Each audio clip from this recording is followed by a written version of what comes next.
So mga gar, meron tayong nakabit dito. Ipapakita ko lang sa inyo kung paano tayo magkabit ng stud. Sa pagtanggal naman, pinukpok ko lang yung mga gar, sabay nalalayan ko. Tapos ito ngayon is sa pagkabit. Ito, nakakabit na ako, long stud. So ito yung dati niya mga gar.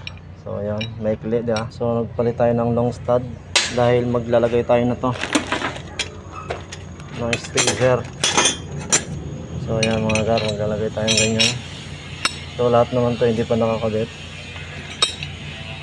Ayan.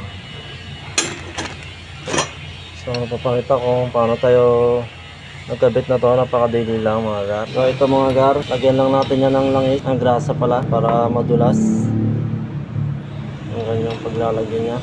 Ayan. Para hindi siya pirsado masyado. So kapag napirsa yan maigi ay talagang may kakalalagyan. Tapos ito mga gar yan, meron yung mga groove na ganyan. Kaya pipiling nyo. Pag hindi nyo na naiikot, ibig sabihin sakto yan siya. Sumakto siya sa kanyang paglalagyan. Sa pinaka groove. So lagyan natin ito mga gar yan. Yung malaking nut na butas. Dapat hindi yan mababago mga gar. Tapos siyempre mga gar, kailangan natin tong lagyan ng yan, ganyan lang natin.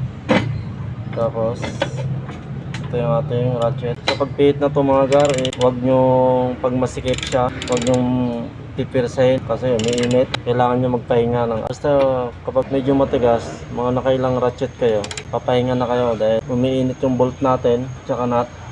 Baka ma-loose thread o maputol. Pero dito mga gar is malambot naman siya, malambot, kaya okay lang natin na dire-diretso. Pero kapag ito ay tumigas, tsaka natin siya titigilan. Yan mga gar, kitang-kita nyo, lumulubog. Yan.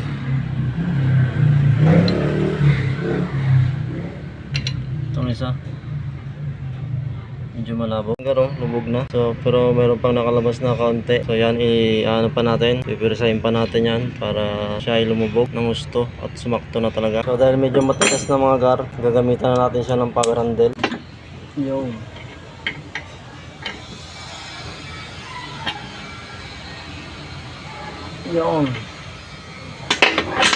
So ayos na mga gar, nakabaon na ng gusto yan. So tatanggalin na natin siya. Lilipat lang natin ito sa kabila para yung kanyang pwersa ay umikot.